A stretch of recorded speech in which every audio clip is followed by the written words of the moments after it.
오늘 우리가 읽은 말씀에서 이렇게 특별하게 한 세 가지 하나님의 말씀을 묵상하며 우리의 기도의 제목으로 삼기를 원합니다. 오늘 첫째로 오늘 성경을 보게 되면 엘리사 선지자의 제자 중에 하나, 그리고 이 제자를 가리켜서 우리가 읽은 말씀에 보면 청년이다, 그리고 소년이다, 이렇게 말씀하고 있는 것을 보게 되어집니다. 엘리사가 직접 간 것이 아니라 엘리사의 제자 중에 청년이 가가지고 기름을 부어서 예후를 왕으로 삼고 있는 과정을 우리가 말씀에 묵상했어요.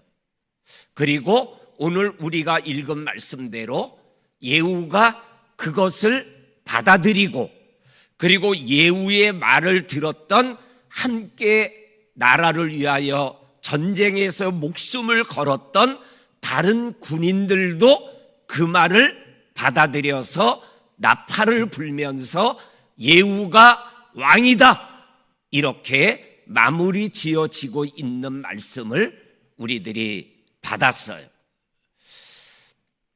오늘 그 한 사람이, 미친 사람이 너에게 와서 뭐라고 말했냐, 우리에게 말해라, 이렇게 말할 정도면 분위기가 심상치 않았다라는 것을 우리가 짐작할 수 있는 그러한 분위기입니다.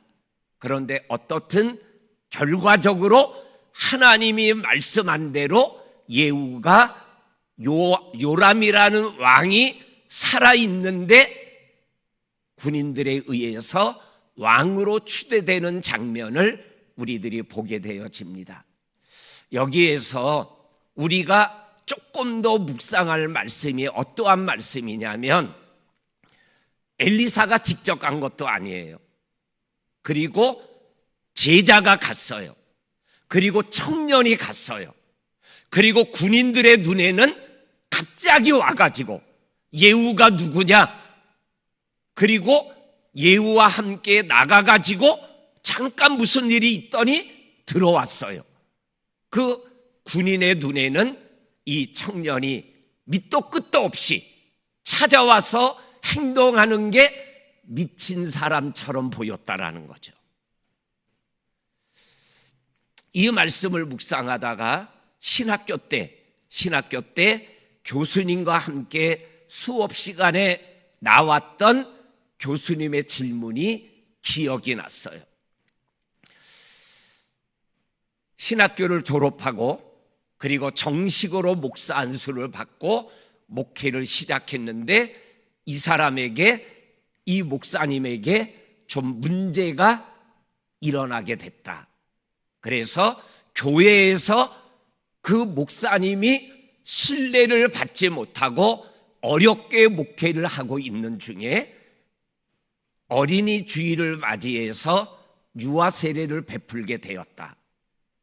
그런데 이 유아 세례를 베푸는데 많은 부모님들이 나는 저 목사님에게 우리 자녀를 유아 세례를 받을 수 없어, 그래서 거절하는 교인까지 나왔지만 그 중에 몇 가정이 유아 세례를 받게 되었다. 모든 사람에게 인정받지 않는 목사님에게 유아 세례를 받았다. 그러면 이 유아 세례가 유효하냐, 유효하지 않냐, 이러한 질문을 교수님이 했어요. 우리 성도님들은 어때요? 그 유아 세례가 유효해요? 유효하지 않아요? 유효하죠. 왜냐하면 유아 세례는 목사님의 이름으로 세례받는 게 아니라 성부와 성자와 성령의 이름으로 세례를 받는 거거든요. 그러니까는 목사가 좀 흠이 있어도, 정말 교인들에게 신뢰를 받지 못해도 유아 세례는 목사가 주는 것이 아니라 삼위일체의 하나님이 주시는 거기 때문에 그거는 유효한 거다. 그러나 문제는 세례를 베푸는 통로가 되는 목사가 흠집이 있으면 이렇게 세례를 거절하는 교인들이 생겨나니까는 조심하며 자기를 잘 지키며 거룩한 통로가 되어야 되는 거다. 이렇게 교수님이 가르쳐 주셨던 것이 기억이 나는 거예요. 엘리사가 가서 얘기하면 권위도 있고 미친 사람이라는 소리는 나오지 않을 거 아니에요. 그런데 제자가 가서, 청년이 가서 군인의 눈에 보기에는 미친 한 놈이 와가지고 이상한 짓거리를 바깥에 나가서 하고 들어오는 것을, 그리고는 갑자기 도망가는 모습을 바라보며 분위기가 그랬다라는 거예요. 그래서 오늘 우리가 읽은 말씀에 3절에 한 번, 6절에 한 번, 12절에 한 번 여호와의 말씀이 예후에 가서 기름을 부어 왕으로 삼아라, 왕으로 삼았다 라고 말씀하는 여호와의 말씀, 요게 핵심이에요. 요게 엘리사가 갔느냐, 엘리사의 제자가 갔느냐, 미친 사람이냐는 소리를 듣느냐, 아니면은 영적이라는 소리를 듣느냐, 그것보다 더 중요한 게 뭐예요? 여호와의 말씀이라는 거예요. 이것을 오늘 우리들이 영적으로 좀 더 깊이 있게 하나님의 말씀 안에서 우리의 삶을 생활해 나가며 믿음길을 걸어가야 될 줄로 믿습니다. 두 번째는 뭐냐면 하나님이 사람을 세우신다라는 거예요. 이스라엘이라는 나라, 그 나라를 위하여서 하나님이 예후라는 사람을 세우시기로 결정하고 이렇게 급하게 특별한 방법으로 사람을 세우시고 있는 하나님의 마음을 우리들이 받아들일 수 있어야 된다. 우리가 후임 목사를 결정하는 과정을 우리들이 거쳤잖아요. 여러 가지 방법이 있었어요. 청빙위원회, 당회, 재직회 다 있었지만, 그러나 그 목사님을 세우는 거는 재직들도 아니고 장로님들도 아니고 청빙위원들도 아니고 누구시라는 거예요? 하나님이시라는 거예요. 그 믿음 가지고 우리가 목사님을 기다리고 하나님이 보내주시는 목사님을 우리들이 소망하면서 우리의 믿음길을 걸어가고 준비하고 새 비전, 새 역사를 하나님 앞에 기도로 올려드려야 되는 것이죠. 하나님이 세우셨다, 하나님이 세우신다, 이것을 우리들이 꼭 마음에 새기며 믿음의 길을 걸어가며 믿음의 삶을 우리가 더불어 생활해 나가야 되는 거예요. 질문을 하나 할 테니까 대답을 확실하게 해주세요. 27년 전에 저가 우리 교회에 왔어요. 누가 세우시고 누가 보내주셨어요? 네. 네. 하나님이 27년 전에 저를 이곳에 보내주셔서 27년 동안 하나님이 목회하게 하여 주시고, 그리고 하나님의 길을 성도들과 함께 걸어가게 하신 것이죠. 그 다음에 또 하나, 오늘 우리가 읽은 말씀에서 꼭 우리들이 기억해야 될 것이 뭐냐면, 하나님이 예후를 세운 목적이 있다라는 거예요. 그게 7절이에요. 아합의 집을 쳐라.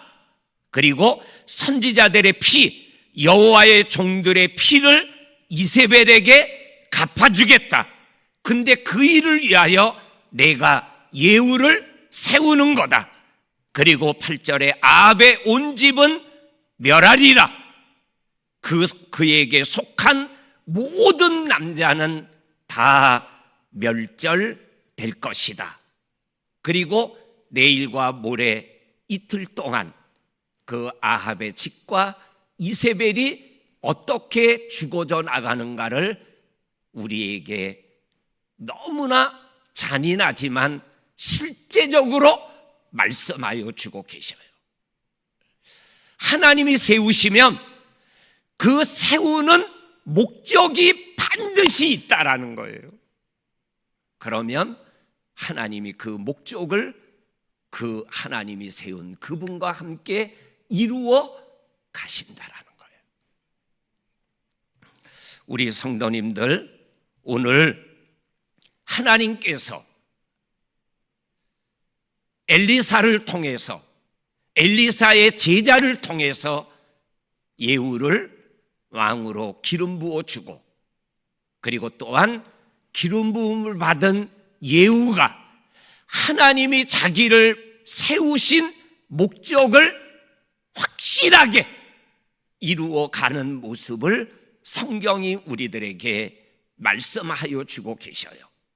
이 말씀을 내 말씀으로, 성도님들 각자의 말씀으로 받으면 하나님이 나를 세우시고 구원받게 한 목적이 있어요. 그 목적을 우리들이 삶에서 하나님의 마음을 가지고 잘 감당해 나가야 되는 것이죠. 하나님께서 저를 27년 전에 세워서 법한교회 목사로 걸어가게 하며 하나님이 하고자 하셨던 일들을 부족하지만 이 모양 저 모양 해왔어요. 그리고 하나님이 세우신 우리 후임 목사님도 하나님이 우리 교회에 보내주시는 특별한 목적이 있어요.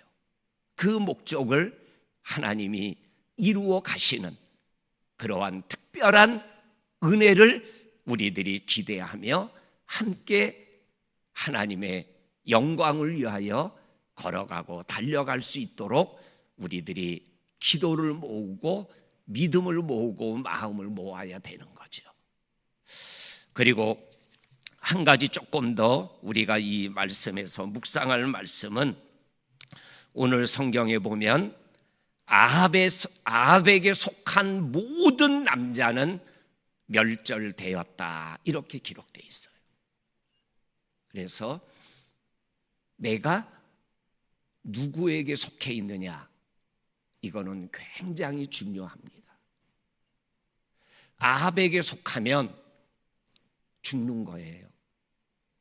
그런데 하나님에게 속하면 사는 일들이 일어나요. 사단에게 속하면 죽는 일들이 일어나고 결국은 멸절당하게 되어지는 거죠. 성경을 쭉 읽어나가면 다윗에게 속한 사람, 사울에게 속한 사람, 이러한 표현이 사무엘 상하에 보면 반복해서 나와요. 그런데 다윗의 집은 점점 흥황해 가고 사울의 집은 점점 망하져 가더라, 그렇게 또한 기록되어 있어요.